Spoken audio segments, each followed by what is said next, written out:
Asia में ज्यादातर देश क्यों लड़ाई कर रहे हैं? ईरान से बातचीत करने के लिए पाकिस्तान की जरूरत, चाइना के साथ तो उसकी दोस्ती है ये है, और चाइना को कंट्रोल करने के लिए अमेरिका पाकिस्तान को 100% छोड़ नहीं सकता है। ऐसा लिच्चर टाइप का आदमी है जिसके साथ सबको मजबूरी है उसके साथ कर, क्योंकि उस समय हम लोग की थोड़ी सी गलती ये रही थी, और पाकिस्तान जब अमेरिका के करीब होना चाहता था तो हम लोग उसको थूर देते थे। 1971 में थूर न दिए उसको। रूस आगे अपना, रूस से भी दोस्ती, अमेरिका से भी दोस्ती, दोनों को मिला के हम लोग चले थे, तो 100% छोड़ दिया। बट उसकी ज्योग्राफी ऐसी है ना,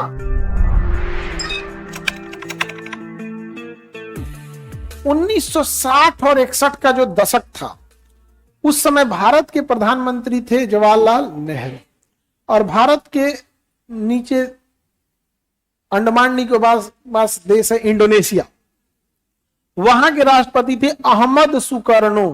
कौन थे? Ahmed Sukarno. अब भारत के जवाहरलाल नेहरू। और मिस्र के उस समय राष्ट्रपति थे कर्नल नासिर। कर्नल नासिर आप लोग को याद नहीं? 1960 में आप लोग थे कि नहीं थे? नहीं थे, कोई बात नहीं।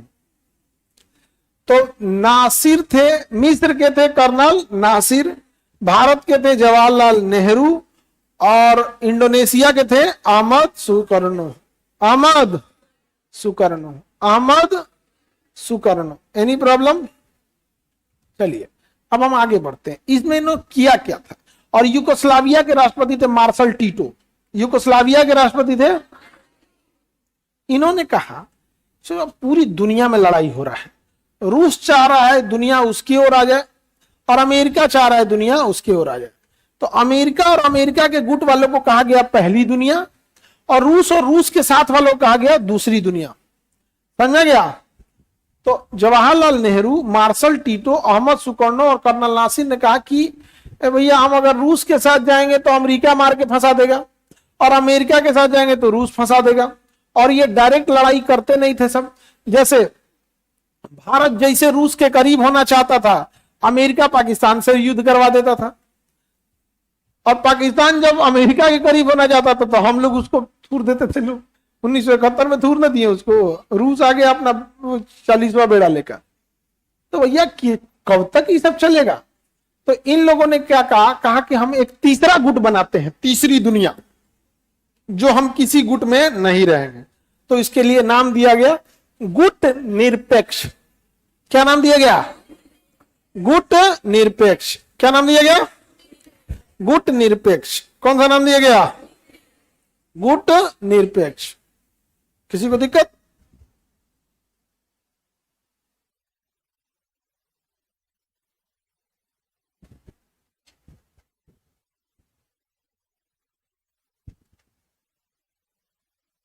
तो बताइए गुट निरपेक्ष के संस्थापक देश में भारत रहेगा?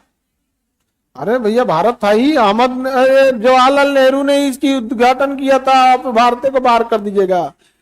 तो भारत शुरू से किसमें रह गया? गुट निरपेक्ष में। तो रूस से भी हम सामान खरीद लिए, अमेरिका से भी खरीद लिए, रूस से भी दोस्ती, अमेरिका से भी दोस्ती, दोनों को मिला के हम लोग चले थे। समझ में गया कि नहीं आ गया? गुट निरपेक्ष। अब पाकिस्तान जाके बैठ गया किसके गुट में? अमेरिका। बट उसकी ज्योग्राफी ऐसी है ना कि मतलब अपने आप को एडजस्ट कर लेता है।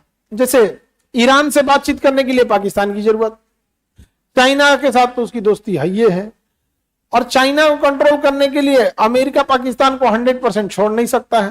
तो 100% छोड़ दिया तो जाके बैठ जाएगा किसके गोद में? चाइना गोद में बैठ जाएगा। तो ऐसा दलिद्दर है ना, ऐसा लिच्चर टाइप का आदमी है जिसके साथ सबको मजबूरी है उसके साथ करना, क्योंकि बेसलेस कंट्री है ना, कोई उसूल तो है नहीं। अपना अपना जमीन दे दिया अफगानिस्तान पे युद्ध करने के लिए। भारत से अमेरिका मांगा कि हमको सैन्य अड्डा चाहिए, भारत ने नहीं दिया। तो जहां कहीं भी अस्त्र विहीन रहेंगे सब ना, वहां आप सरवाइव करना बड़ा मुश्किल हो जाएगा। एशिया में ज्यादातर देश क्यों लड़ाई कर रहे हैं? अस्त्र विहीन है। यूरोप अस्थिर क्यों है? क्योंकि फर्स्ट वर्ल्ड वॉर और सेकेंड वर्ल्ड वॉर के बाद ना ये सब अपने लाइफ स्टाइल पे वर्क किए। तो आप देखिएगा छोटी छोटी लड़ाइयों का एक बड़ा कारण है गरीबी। आप देखिए गरीब के मोहल्ला में ना हर हफ्ते वो मार होगा, हर हफ्ते वो लड़ाई होगा, चाहे एक घर में हो चाहे वो घर में हो, भोगवे करेगा। अमीर के मोहल्ले में ना कोबो लड़ाई झगड़ा आप नहीं सुने, वो अपने से मतलब, वो अपने से मतलब।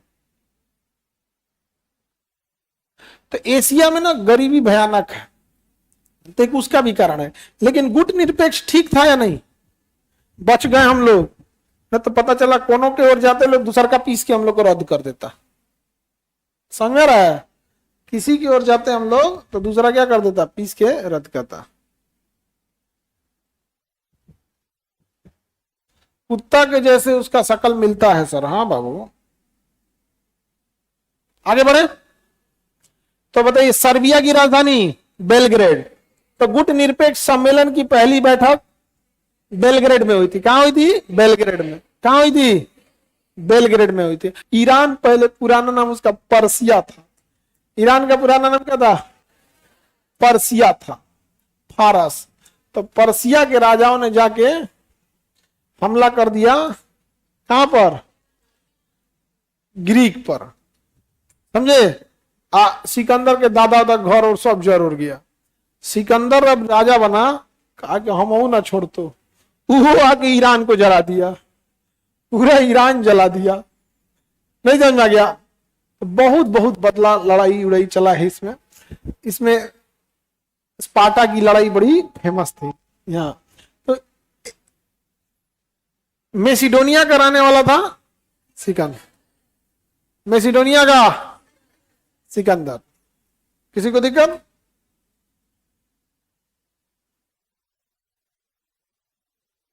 सर द्वितीय विश्व युद्ध के समय हम आजाद ही नहीं होते तो पाकिस्तान कैसे अमेरिका और पाकिस्तान? द्वितीय विश्व युद्ध के समय कहां था? द्वितीय विश्व युद्ध जब खत्म हो गई तब ना दुनिया दो गुट में बटी, एक अमेरिका के फेवर की है, एक रूस के फेवर की। ये पहले ही बांट दिया तो पाकिस्तान पैदा नहीं हुआ था। और उस समय हम लोग की थोड़ी सी गलती ये रही थी, हमें एक्सेप्ट ही नहीं करना चाहिए था विभाजन। जो जिन्ना ने नाश दिया, जो वहां के लोगों ने नाशा बर्बाद किया, वो अलग बात है। हमें कुछ भी होता हमें एक्सेप्ट नहीं करना चाहिए था, चाहे कुछ भी कर लो। जिन्ना कहते दो मंत्रालय एक्स्ट्रा रख ले। क्यों? क्योंकि मंत्रालय आज तुम्हारे पास है, कल नहीं रहेगा। एक समय था जब शासन नेहरू जी के पास था, फिर इंदिरा जी के पास आया, अटल बिहारी वाजपेयी के पास आया, मोदी जी के पास आया। आज से 20 साल बाद, 30 साल बाद कोई और प्रधानमंत्री रहेगा। लेकिन जब विभाजन हो जाएगा तो और दिन पर दिन बर्बाद ही होगा। या तो सोच रहा जिन्ना को निपटा देना चाहिए था, या तो कुछ लालच वालच देके मिला लेना चाहिए था। दोनों काम में से कोनो एगो करता। नाथूराम गोडसे से थोड़ा सा दे के उन्हीं को बोलते कि भाई एक आदमी और है। कौन? जिन्ना।